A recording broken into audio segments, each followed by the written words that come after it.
Hi viewers, ఈరోజు మనం సాంబార్ ఎలా చేయాలో చూద్దాం. రకరకాలైన కాయగూర ముక్కలతో చేసే ఈ సాంబార్ చాలా టేస్టీగా ఉంటుంది. మనకి భోజనంలో ఎన్ని రకాల కూరలు ఉన్నప్పటికీ కూడా సాంబార్ అన్నం తినందే భోజనం పూర్తయినట్టు అనిపించదు. సో అలాంటి సాంబార్ని ఎలా చేయాలో ఈరోజు మనం చూద్దాం. ముందుగా ఒక పెద్ద నిమ్మకాయ సైజ్ అంతా చింతపండు తీసుకుని నానబెట్టి పక్కన పెట్టుకోవాలి. ఒక గ్లాసు కందిపప్పుకి ఇది సరిపోతుందండి. ఎందుకంటే మనం ఈ సాంబార్లో టొమాటో ముక్కలు కూడా వేసుకుంటాం కాబట్టి ఆ పులుపుకి ఇది సరిపోతుంది. తర్వాత ఇలాగా కాయగూర ముక్కలు అందుబాటులో ఉన్నవి.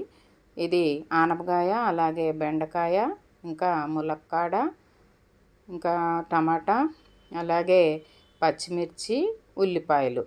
ఈ ఉల్లిపాయలు చిన్న ఉల్లిపాయలు దొరికితే వేసుకుంటే చాలా టేస్టీగా ఉంటుందని వాటిని సాంబార్ ఉల్లిపాయలు అంటారు. సో ఇప్పుడు నాకు అవి అందుబాటులో లేక ఈ పెద్ద ఉల్లిపాయని 4 ముక్కలుగా చేసి రెడీ చేసుకున్నాను అన్నమాట. అలా తర్వాత మనకి ఇందులో సాంబార్లో వేసుకోవడానికి కొత్తిమీర, కరివేపాకు, ఇది పచ్చి కొబ్బరి తురుము, అలాగే ఒక చిన్న బెల్లం ముక్క, వీటిని కూడా రెడీ చేసి పెట్టుకోవాలి.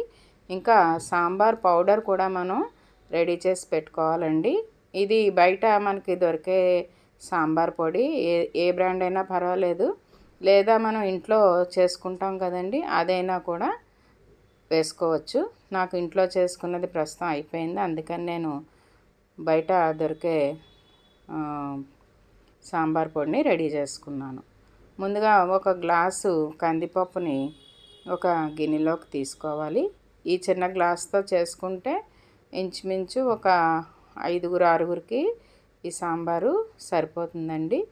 సో కందిపప్పుని ఇలాగా మనం తీసుకుని కడుక్కుని నానబెట్టుకుని ఉంచుకోవాలి. నానితే మన కుక్కర్లో తొందరగా ఉడుకుతుంది కదండి, అందువలన ఒక 5 నిమిషాలు నానబెట్టుకుని తర్వాత కుక్కర్లో పెట్టుకుని ఒక 5-6 విజిల్స్ వచ్చేంత వరకు ఉడికించుకోవాలి. ఈలోపు పప్పు ఉడికేలోపు మనం కాయగూర ముక్కల్ని ఇలాగా ఒక గిన్నెలో వేసి వాటికి సరిపడా నీళ్లు వేసి ఉడికించుకోవాలి. ఇప్పుడు ఇలాగా విడిగా బయట ఉడికించుకోవడానికి టైం లేకపోతే ఉదయాన్నే మనం బయటికి వెళ్ళేవాళ్ళు, ఆఫీసులకు వెళ్ళే వాళ్ళకి టైం సరిపోదు కదా, అందుకని మనం వీటిని కుక్కర్లో కూడా వేసి ఉడికించుకోవచ్చు. అయితే ఈ ముక్కల్లో మనం బెండకాయ ముక్కలు నేను పక్కన పెట్టానండి. ఎందుకంటే బెండకాయ ముక్కలు ముందే వేస్తే కొంచెం జిగురు ఎక్కువగా వచ్చి మనకి సాంబారు జిగురుగా అనిపిస్తుంది. అందువలన ముందు ఈ ముక్కల్ని వేసి ఉడికించేసుకోవాలి. ఉడికించుకున్న తర్వాత అంటే ఒక హాఫ్ బాయిల్ అయిన తర్వాత అప్పుడు బెండకాయ ముక్కల్ని వేసుకోవాలన్నమాట. ఇందులో ఇప్పుడు ఈ ముక్కలకి తగ్గ నీళ్ళు పోసి అలాగే ఉప్పు, ఒక 2 స్పూన్లు ఉప్పు వేస్తున్నానండి.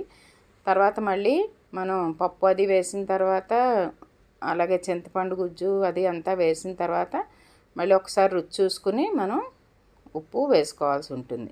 అలాగే కొద్దిగా పసుపు, ఈ పసుపు కూడా వేసి బాగా ఉడికించుకోవాలి. ఇది చూసారా, ఒక హాఫ్ బాయిల్ అయిందండి ఈ ముక్కలు.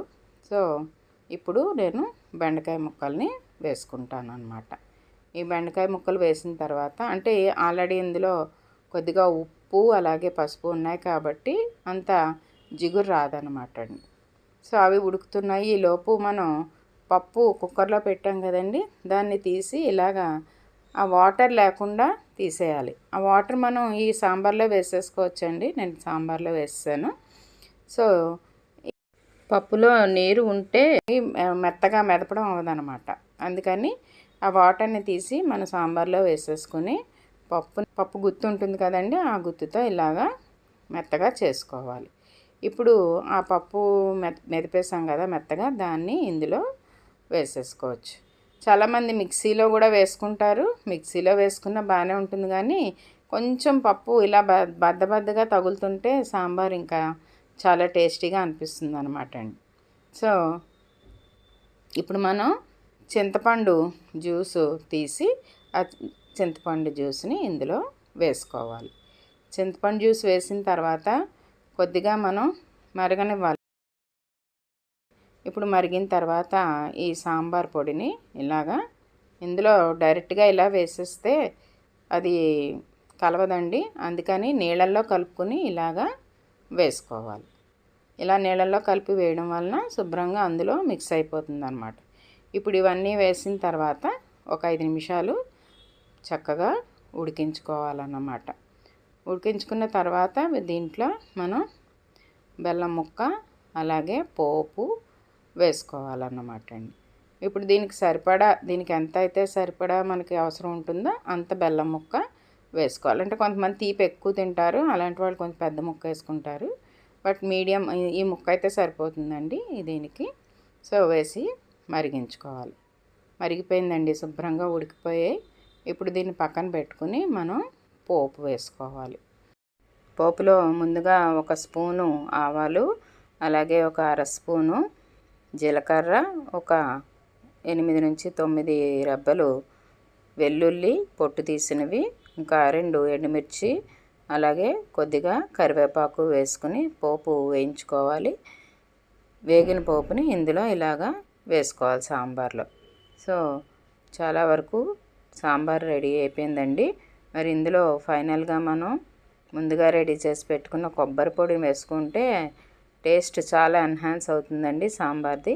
అలాగే కొత్తిమీర కూడా వేసుకుంటే సాంబారు పూర్తయినట్లే. మరి ఈ సాంబార్ని కనుక మనం అన్నంలో వేసుకొని వడియాలు నంచుకొని తింటుంటే చాలా టేస్టీగా ఉంటుందండి. మరి మీరు కూడా ట్రై చేసి చూడండి. మీకు కనుక ఈ వీడియో నచ్చితే లైక్ చేయండి, అలాగే షేర్ చేయండి, నా ఛానల్ని సబ్స్క్రైబ్ చేసుకోండి. Thanks for watching.